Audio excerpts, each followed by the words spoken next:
Hey everybody, hope you're doing well, hope you had a great weekend. Welcome to the video, this week's news roundup from Orlando. In this week's video we've got the usual COVID stats, the usual vaccination stats, positivity rates from Florida and from Orange County, news from Portugal turning amber, what will that do to anything, President Biden and Prime Minister Johnson meeting this week to cement the special relationship. The state of emergency was lifted in Orange County last week. We've got a perspective on the US travel ban and a rather revealing world map that shows in stark contrast which countries can get into the US and which can't. I've got an update on BA, Virgin and TUI and when they're going to fly into Orlando direct. Disney's Boo Bash details have been released. I've got news on that. Another restaurant is opening in Animal Kingdom and another small change to Disney's mask mandates in the parks. A change to Universal's mask mandates for their team members also. We'll take a look at Walt Disney World's Park Availability Calendar and then finally the weather. Okay, let's get cracking. So to kick things off, as of release of this video, we are 92 subs short of 3,000. I feel 3,000 is a major milestone, so if you're not subscribed yet and you've been watching for a while and you've got some value out of this, please do think about subscribing, get us to that 3,000 milestone. So before we start with the COVID stats, Florida has changed the way it's going to report its statistics, and it's now going to be weekly, it says, not daily. Last week I talked about Palm Beach County not giving any stats anymore. I don't know if there's any more counties that are going to do that, but you'll see from the stats today that things don't appear to be on the up and up. They've gone down quite a lot, and I just don't believe them anymore.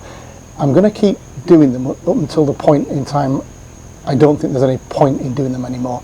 So here we go. New cases then in the US on Saturday were 11,603, but you'll see that there's nothing from Florida on Saturday. The 7-day moving average for new cases in the US is 13,956. Last week that was 26,142, so there's an example of where I don't really believe that it could have halved. US active cases this week is 5.5 million. Last week they're 5.6 million, so a downward trend. US deaths this week, 379. Last week that was 524. So what does the suspension of daily reporting, and I don't know what's going on around the country other than in Florida, so there could be other counties in other states that are not reporting either. What does that do in terms of other countries that might want to put the US on any kind of list that's safe to travel to? If they've got no confidence that the US is safe to travel to because the stats aren't there, what do? To me, it just simply becomes political. It becomes a point where countries are saying, okay, we've got to get beyond where we are now. If people are getting vaccinated to a point where it's 50, 60% over 18s, getting up to 70% over 18s, does that make it safe enough to go to? And I think that's the simple decision they've got to make. And to be honest, I think that's the simple decision that's going to be made this week when President Biden meets Prime Minister Johnson. And it can't be a decision that's taken, I don't think, at that G7 or at a side table at the G7. I think if it's going to happen, work has already happened in the background so that the announcement can be made. That's my feeling. If the announcement's not made this week, I just don't know when it will be made, because what else is going to happen to make things safer? And I'll talk about the EU certificate a little bit later, and you can see what they're doing and whether that rollout to more countries might help the world. The US had Portugal in its green list up to last week, but in the last update made Portugal amber, sparking a lot of people leaving Portugal before the deadline of today. From tomorrow, people travelling from Portugal to the UK need to have a COVID test, book and pay for a 2-day and 8-day test, and quarantine for 10 days upon arrival. You can also pay for a test and release test on day 5. All that just adds up to a lot of money. Portugal's Prime Minister has criticised the UK for putting Portugal on the amber list. PM Costa said, "We cannot have this system of instability and changes every 3 weeks." He stated a good way for the British to find a solution to this situation would be to adhere to a system of digital certificates, which the EU plans to introduce from July the 1st. I think he makes a very good point, and I did mention this certificate last week in relation to Ireland adopting it from later in July.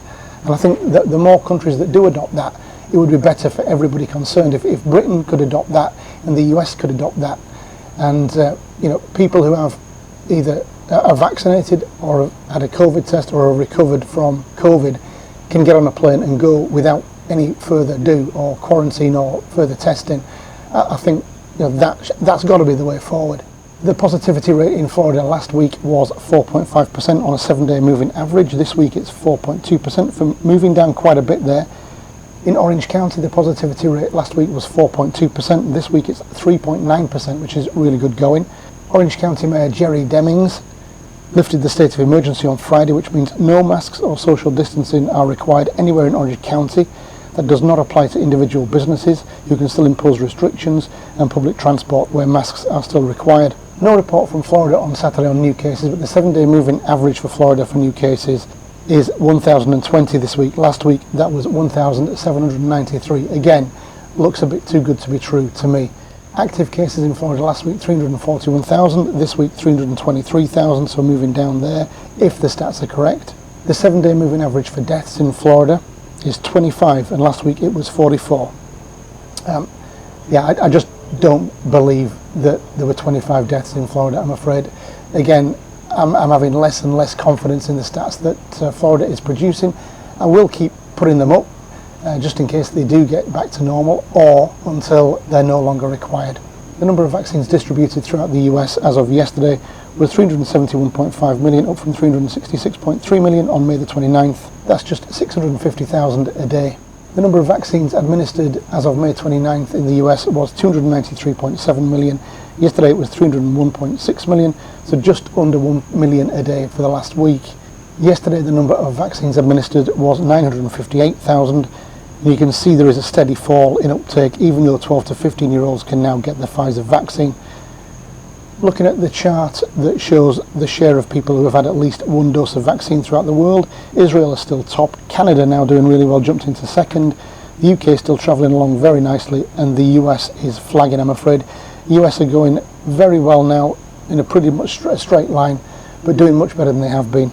Florida has stayed in 16th place for the share of people who have had at least one dose of vaccine, and it's moved up one spot to 19th place for the share of people who are fully vaccinated. 51.5% of the total population has had at least one dose of vaccine as of yesterday, up 1% from last week.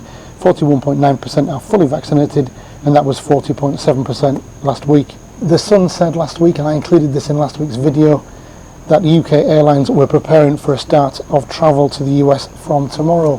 It remains to be seen whether that will happen. I don't think it will. I said last week I didn't think it would, and I still don't think it will. On the frustrations of no travel between the UK and the US, a 9/11 Homeland Security expert this week said that you've got the odd situation where you can fly into the US from half the world regardless of their conditions of vaccine rollouts, and then the other half of the world that are doing well, they're not taken into consideration. It's like they're stuck in a time warp. Just to show how frustrating it is, here's a map of the world which shows in green the countries that are allowed into America and those in red being excluded. I've talked about this previously, but I'm pleased there's now a map because it shows much more the inequality of Europe and several other countries versus those that are actually allowed into the US, much more than I can describe. It was reported yesterday that President Biden will affirm the special relationship that the UK and the US has. No mention was made about an air bridge in that article, however, so the question remains, has something already been worked out between the two countries? If it hasn't, it won't be this week, as it's a fairly complicated situation. Maybe Boris can show Joe this map. Looking at flights into MCO then from the UK, British Airways has maintained their flights from Heathrow starting on July the 5th, but there is no flight now from Gatwick. Virgin Atlantic are still scheduled to fly from Heathrow but not Gatwick on July the 1st, and there are now 2 direct flights from Manchester. TUI has maintained its July the 1st departure date from Gatwick and Edinburgh. Into some Disney news then. The details of the Disney After Hours Boo Bash have been released. This event takes place on select nights from August the 10th through to October 31st and is 3 hours long. Prices vary from $129 to $199 depending on the rate. Tickets are non-refundable. The Tusker House restaurant in Animal Kingdom will reopen on June the 20th and booking started on June the 4th. This is a character dining venue with Donald Duck and friends. Disney now no longer requires masks to be worn by guests in outdoor theatres, the latest step in rolling back COVID requirements. The only outdoor theatres being used at the moment are Feathered Friends at Animal Kingdom, and the American Gardens Theatre in Epcot.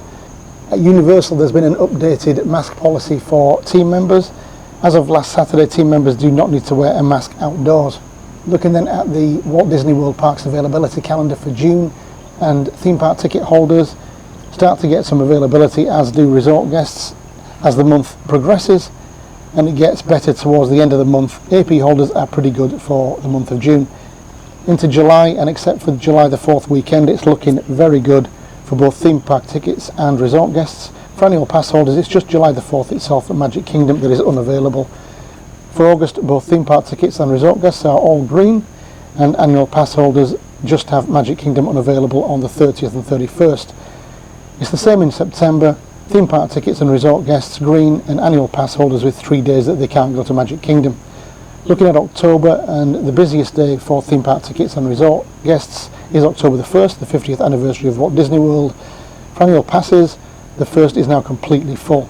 For November, we now have some yellow in the week of Thanksgiving for theme park tickets and resort guests. Annual pass holders are good to go all month currently, but I expect that to change. Finally, the weather, pretty warm, but it is June, but cooling down in the second week of the two. We haven't had much rain yet, but it's looking pretty good for this week. A bit more of a chance for rain next week. Okay, that is the news. I really hope that something is sorted out for travel between the US and the UK this week. Fingers crossed for all of that. If you got some usefulness out of this, please do give the video a like. As you know, the algorithm loves the likes. If you want to subscribe, that would be great too. Please do that. Hit the subscribe button and hit the notification bell. You'll get this stuff every time it comes out. Okay, have a great week, guys, and I'll be back on Monday with more news. Cheers for now. Bye-bye.